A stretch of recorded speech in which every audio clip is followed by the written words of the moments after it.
Sakhi, the House of Kanchi Weaves, Telangana, Andhra Pradesh. నమస్తే రమగారు. నమస్తే జయ.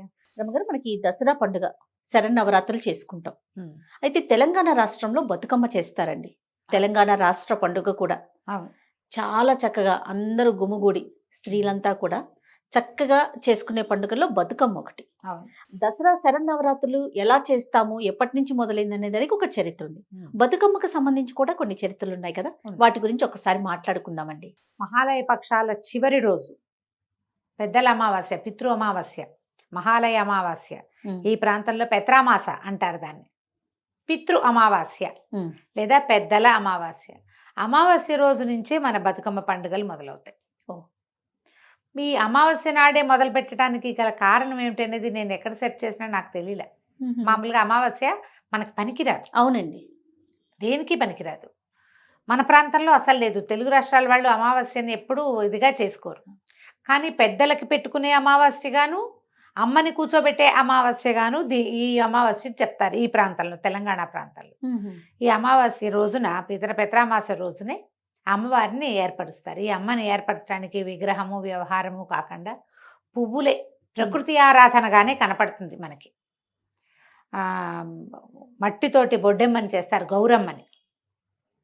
తర్వాత ఈ పువ్వులని ఇట్లా పేర్చుకుంటూ వస్తారు. ఎంత పెద్దగా పేరిస్తే అంత అందంగా ఉంటుంది. గునుగు పూలు, తంగేడు పూలు, తర్వాత ఈ సీజన్లో బాగా విరివిగా పూసేటువంటి రకరకాల పువ్వులని ఇప్పుడు కొనుక్కోవడానికి దొరుకుతున్నాయి కదా. ఇప్పుడు అన్ని రకాల పూలు, బెంగళూరులో పూసిన పూలు, ఊటీలో పూసిన పూలు కూడా మనం కొనుక్కుంటాం. పూర్వకాలంలో ఏమిటి, ప్రాంతంలో పూసిన పువ్వులని పసుపచ్చ పువ్వులు ఎక్కువ. అవును. ఆ పసుపుకి అలంకారంగా కాంబినేషన్గా తెలుపు, ఈ తర్వాత ఏమో ఈ కనకాంబరం రంగు, అదే తమాషా రంగు వస్తాయి గునుగు పూలు.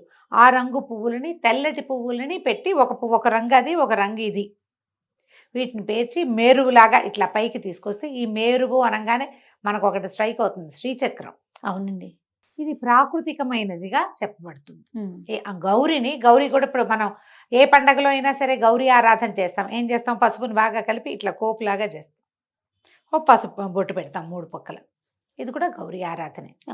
అమ్మవారిని ఆరాధించే విధానాలలో ప్రాకృతికమైనది, ప్రకృతి సంబంధమైనది, కేవలంగా ఎవరైనా చేసుకోగలిగేది, మంత్రం తంత్రం వ్యవహారం ప్రాణప్రతిష్ఠ ఏమీ లేకుండా సంతోషంగా 4 పువ్వుల్ని చక్కగా పేర్చి అందులో అమ్మని భావించి ఆమెకి బోల్డ్ అంతా సేవ చేసి సంతోషపెట్టి ఆమెను మళ్ళీ నీళ్లల్లో కలిపేసేయటమే ఈ పండగగా కనపడుతుంది.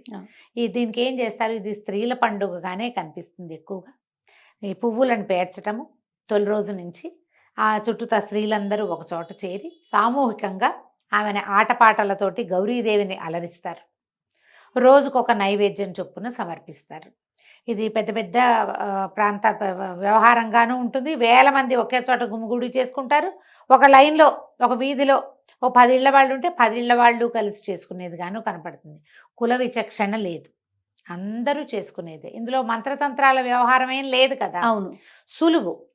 చక్కగా అలంకరించుకుని అమ్మవారిని చక్కగా అలంకరించి శక్తి కొలది, ఇది ప్రసాదాలు నివేదనలు కూడా పెద్ద పెద్దవి కాదు, సింపుల్వి. ఓ రోజు అటుకులు పెడతారు, ఒక రోజు అట్లు పోసి పెడతారు, ఓ రోజు ముద్దపప్పు, చప్పిడి పప్పు అని పెడతారు, ముద్దపప్పు అని పెడతారు.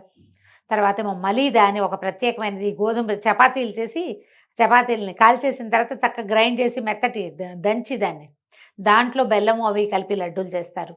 తర్వాత ఈ జొన్నలతోటి, సజ్జలతోటి, సజ్జపిండి, జొన్నపిండి వాటితోటి చేసి పెడతారు. ఖరీదైన నైవేద్యాల వ్యవహారం అసలు కనపడదు, సింపుల్గా చేస్తారు. బియ్యపిండితో వేపకాయలు చేసి వేయించి వేపకాయల బతుకమ్మంటారు.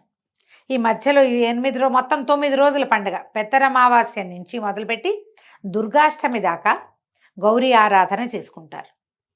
దుర్గాష్టమి నాడు ఆమె దుర్గా ఆరాధన మొదలు పెట్టుకుంటారు. ఈ అమ్మవారిని ఆ రోజు సాగనంపేస్తారు. మధ్యలో పంచమి నాడు అలిగిన బతుకమ్మని, ఆ రోజు అసలు బతుకమ్మకి ఏమి నివేదన చేయరు, అలంకారం చేస్తారు అంతే. ఆ రోజు ఏం తినదు ఆవిడ. మధ్యలో ఓ రోజు అలుగుతారంట, అలిగిన బతుకమ్మ అంటారు. ఇట్లా అటుకుల బతుకమ్మ, అట్ల బతుకమ్మ, నానేసిన బియ్యం, నానబియ్యం బతుకమ్మ, వేపకాయల బతుకమ్మతో పేర్లతోటి సద్దుల బతుకమ్మ అంటారు. తర్వాత ఏమో ఎంగిలి పూల బతుకమ్మ మొదటి రోజు. అవును. ఇట్లా వరుసగా అమ్మ రోజు రోజు పేర్చే అమ్మకి ఒక పేరు, ఒక ప్రత్యేక నివేదన. అలంకరణ మాత్రం పువ్వులే, చక్కగా కొత్త కొత్త పువ్వులతోటి అలంకారం చేస్తారు.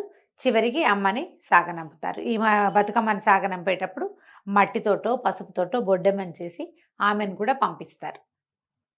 ఇది కాస్త అటు ఇటుగా మనకి ఎట్లా కనపడుతుంది అంటే గొబ్బిళ్ళ వ్యవహారం లాగా కనిపిస్తుంది. గొబ్బిళ్ళు చేస్తారు మామూలుగా.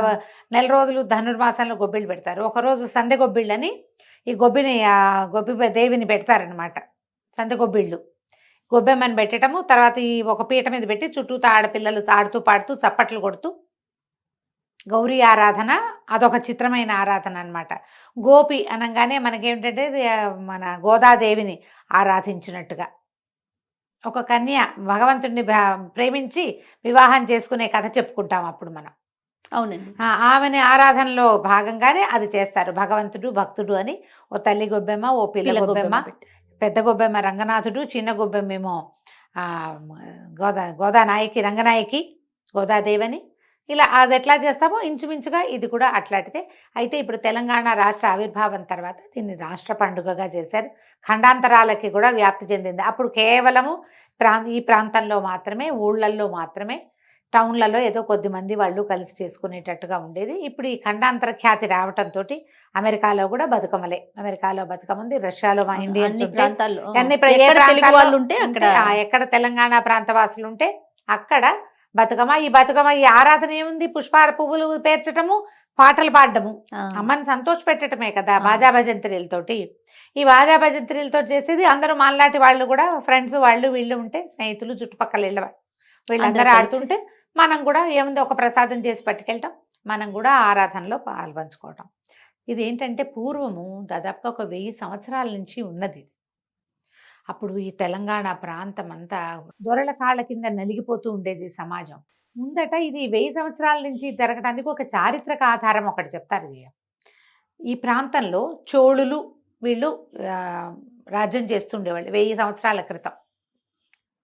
అయితే ఈ చాళుక్యులు చోళుల యుద్ధాల్లో ఇక్కడ ఈ ప్రాంతంలో వేములవాడ ఆ ప్రాంతాల్లో ఉన్నటువంటి పెద్ద శివాలయం ఒకటి ఉండేది.